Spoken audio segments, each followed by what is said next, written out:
So, I'm getting older. And all things considered, that's not necessarily a bad thing. Sure, there are some lines forming and joints aching, and popular music sounds like garbage, and I'm having trouble keeping up with youth culture now. But there are some upsides. For starters, getting older means the natural reduction of estrogen fucking with my brain, constantly gaslighting me into producing more humans. So there's that. It also means that I'm a lot more retrospective now. I often look back on how certain I was in some of my positions when I was younger, believing, as most younger people do, that I already understood a lot more than people who came before me. And to some extent, that was true. But the problem with being younger is inevitably being up your own ass, not realizing that a lack of life experience can result in a far more narrow worldview than you might think. Where am I going with this? There's a creator on Instagram who I follow named Kim who goes by the handle Slay the GOP. She is fantastic at taking maggots to task with their bullshit. Not to mention, her monotone game puts mine to shame. I'm practically manic compared to her. At any rate, I highly recommend checking her out if you're not familiar with her. And obviously, I ordinarily enjoy her content. But recently, she uploaded a video that got her a lot of shit. And it wasn't from her ordinary parade of puke right wing haters. She responded to a woman ranting about being kicked out of a restaurant because her crying children annoyed an old couple sitting nearby. And as we all know, old people are famous for being tolerant of young people. And of course, all of the many, many fucks they still have to give in their golden years. That aside, this woman is clearly an insufferable bag, which just makes her low hanging fruit. So I guess Kim thought it would be all too easy to put her in her place.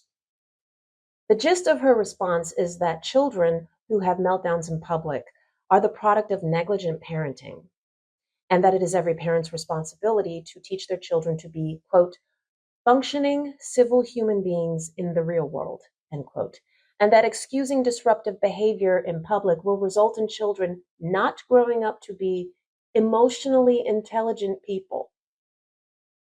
While that might be easy peasy for those who don't have kids, it's just downright offensive for those of us who have children who don't have the capability to be functioning human beings, to use her own ableist terminology. Some children are disabled, and not all disabilities are intuitively obvious. Some children cannot be taught to behave in the same way that we were. What you may see as disruptive behavior is often beyond the control of both the parent and the child. That kid's meltdown could be the result of a physical sensory overload, coupled with an immature brain that lacks the neural connections that allow for adequate verbal communication that you and I take for granted. That child may be completely inconsolable. And there is no amount of discipline or behavior modification that is going to fix that. The only thing on our side is time and the hope that as the child grows and matures, they'll become accustomed to the things that trigger them and therefore won't be so overwhelmed. And that only happens with continued exposure to the outside world. I know because I've spent years researching this as a parent of two autistic children. And being in that position can be extremely lonely. Do you think Kim has any idea how isolated we often feel? Knowing that ignorant people want us to remove our children from a public space rather than be momentarily inconvenienced, and then have the audacity to call us the entitled ones. Do you think she's ever considered how difficult it is to know that the moment our kids get a little loud, we get stared at and judged by people who think we're just shitty parents? Do you think she cares about furthering the stigma of neurodivergent children? Whether she accepts it or not, whether she meant it or not, her attitude just stinks of the historical social alienation of children who are different and of their caretakers. I just want to clarify real quick about people not liking children in general or not wanting kids of their own. That's not what this is about. I honestly don't have a problem with either of those positions. In fact, I absolutely understand why more people these days are abstaining from procreating. What with the lack of universal healthcare coverage and no federally mandated parental leave, no universal free childcare or preschool, substandard services everywhere because of funding constantly being on the chopping block. Not to mention the current regime of anti-vax fuckwads who managed to strong-arm a 70-year-old roided-out junkie who eats roadkill into becoming the head of the HHS, who inaugurated his confirmation with a measles outbreak and is clearly hell-bent on turning the U.S. into the world's largest leper colony. What was I saying? Oh, yeah. Even neurotypical children are huge stressors, not just financially, but emotionally. And yeah, even I think other people's kids are annoying. But the insufferable bag was correct. Nobody is entitled to a child-free world. Eventually, you're going to be around somebody's kids who irritate you. Perhaps we, as the adults in the room, should be the ones to exercise some maturity and either choose to ignore kids who are acting their age or remove ourselves from the area.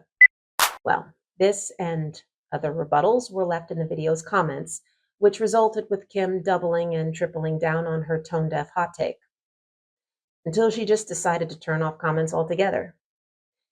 Now, personally, I don't like doing that on my own platforms because I always try to set aside my own ego long enough to tolerate that other people might see how unpopular my commentary can be. However, I understand that sometimes it's necessary to disable comments if you're getting a barrage of abuse from people who just came to dogpile and attack, which is not productive at all. But when it's your own subscribers calling you out, and your response is to turn off comments and then post this bullshit excuse about people being keyboard warriors, girl, please. You accuse people of being negligent parents and then feign shock at them being defensive? That's some gaslighting bullshit right there, and the mark of someone who clearly doesn't like to be challenged by her own audience. Someone with a little more integrity might take the opportunity to re-examine her position and acknowledge that, as someone with no personal experience with parenting, not everything is that simple, and maybe she hadn't considered a few things before coming to her conclusions. This could have been a learning experience worthy of a discussion, and perhaps even a follow-up clarification. But no, she chose to silence her own followers, and that's a bad sign. It's time to come up for some air, honey. Your farts don't smell that good. And to prove that I'm not a hypocrite, go ahead and sound off in the comments. I can already hear the keys clacking away furiously. Otherwise, if you've made it this far and this actually resonated with you, put a peach in the comments and give some love to the algorithm by clicking like on this video. If you've already subscribed, hit the bell notifications so you can actually catch when I upload. And if you're not subscribed, then I hope I've inspired you to change that. Since I'm still getting back into the swing of things, I'm considering doing a live stream in the near future. I have not done one in about 7 or 8 years, I think. So I am very rusty, and I have to basically relearn the delicate art of going live. So keep an eye out for that. I'm Peach. I love you all. Not really. And I'll see you again soon. All I'm saying is if you're going to attack people's parenting, you better have some airtight evidence before accusing people of negligence.